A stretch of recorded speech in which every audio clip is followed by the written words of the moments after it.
बिस्मिल्लाहिर्रहमानिर्रहीम। मुहतरम नाज़रीन, अस्सलामु अलैकुम वरहमतुल्लाहि वबरकातुहू।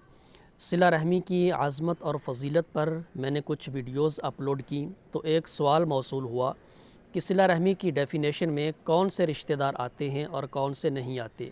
तो आज मैं आपके सामने इसी सवाल को वाज़ेह करने की कोशिश करूँगा। तो सबसे पहली बात ये आप ज़हन में रखें कि सिला रहमी को अरबी ज़बान में राहिम कहा जाता है, जिसकी जमा अरहाम आती है। कुरान मजीद में अल्लाह ताला ने यह लफ्ज़ इस्तेमाल किया है, फ़रमाया व उलुल अरहाम बादुहुम औला बिबादिन फ़ी किताबिल्लाह, कि जो रिश्तेदार हैं अल्लाह ताला की किताब की रूह से एक दूसरे के ज़्यादा करीब हैं। तो वहाँ पे अल्लाह ताला ने अरहाम का लफ्ज़ इस्तेमाल किया है, यानी वो रिश्तेदार जिनके माबैन सिला रहमी का ताल्लुक़ होता है। अब ये रिश्तेदार कौन से हैं?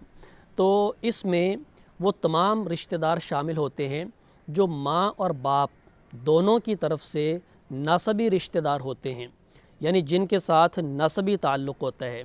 इसमें रज़ाई रिश्तेदार शामिल नहीं होते, इसमें ससुराली रिश्तेदार भी शामिल नहीं होते।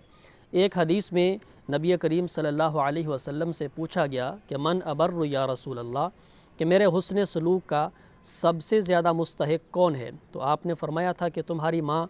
तो उस सहाबी ने 3 मरतबा आपसे ये पूछा, आपने 3 दफ़ा माँ का ज़िक्र किया और फिर चौथी दफ़ा आपने फ़रमाया कि सुम्मा अबा का, फिर तुम्हारे वालिद, और फिर सुम्मल अक़रब फ़ल अक़रब, फिर जो नेक्स्ट क्लोजेस्ट हैं और जो करीबी रिश्तेदार हैं उनका नंबर आता है। तो उस हदीस से भी ये बात वाज़ेह होती है कि माँ और बाप दोनों के साथ जो हुस्न सलूक है वो पहले नंबर पे है, और फिर जो उनके करीबी रिश्तेदार हैं वो उनका नंबर आता है। बाप की तरफ से जैसे बहन भाई हैं, चचा हैं, फूफियाँ हैं, दादा दादी हैं, और भी जो इस तरह रिश्ते आते हैं। माँ की तरफ से मामू है, खाला है, ठीक है। तो ये सारे वो रिश्ते यानी जो नस्बी तौर पर साबित होते हैं तो वो इसमें शामिल होते हैं।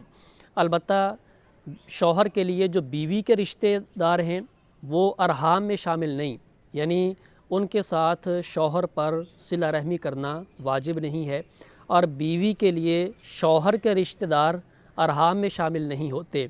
हाँ, अगर शौहर बीवी दोनों कज़न हैं तो फिर तो रिश्तेदार मुश्तरक ही होंगे, फिर और बात है, वो एक यानी उसका हुक्म वही है जो बाकी रिश्तेदारों का है, यानी उनके साथ सिला रहमी वो करेंगे।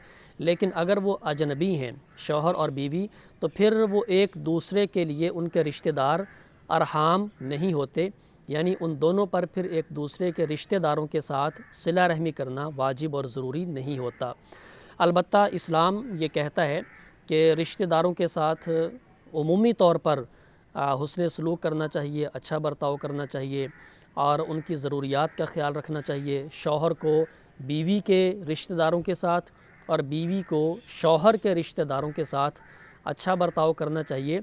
इससे उनका जो अपना रिश्ता है, रिश्ता इज़्दिवाज है, उसमें भी मज़बूती पैदा होगी, उनका ताल्लुक़ भी पायदार होगा, महब्बत और यगांगत पैदा होगी। तो उम्मीद है कि मेरी ये बात वाज़ेह हो चुकी है कि सिला रहमी का ताल्लुक़ उन रिश्तेदारों के साथ है जो माँ और बाप इनकी तरफ से नसबी रिश्तेदार होते हैं। बारकल्लाहु ली व लकुम, वस्सलामु अलैकुम व रहमतुल्लाहि।